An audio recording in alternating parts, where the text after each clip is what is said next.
Today we are going to talk about data table in KQL. So a data table can be used as a temporary table within the context of the query, and it can be also used for as a reference data for testing, comparing, or maybe validating your query when you do not have the actual data, right? To do that, today we will take an example of a user data table wherein we will use users and location, and we will try to compare that with the sign-in logs and try to build up a output altogether. Now, to do that, we will try to assign that into a let variable. So we would name that as new users, and the keyword is called data table. And once we do that, inside that we are expected to define the column name with the data type. And in our case, the first column is users, which is of type string, and the second one is of location details, which is of type dynamic, so that we can define something as a dynamic element, right? Once we do that, as it's a table in nature, we're going to open and close a bracket to make sure that everything fits inside it.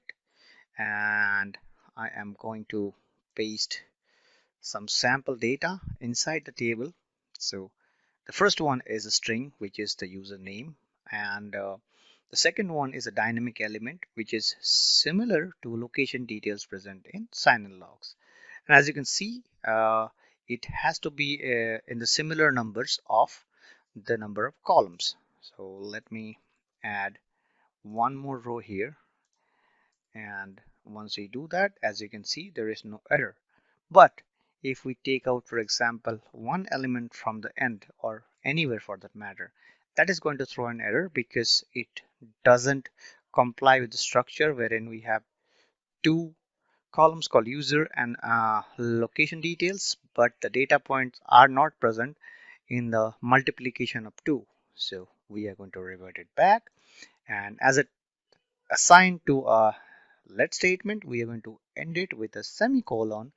And next thing, we are going to run a union operator, and we will be using this new users table, comma, we'll be adding sign-in logs. And as we have done union for both the columns, just to make sure we can break the column to get some internal details, we will add some more extension. For example, we will extend the city like inside the dynamic object, and the state and the region or the country, right? So this basically extends all three details from dynamic elements from the data table as well as from the sign-in logs. And at the end, I think I ran the query, and then the query runs fine, which is going to give us a big result.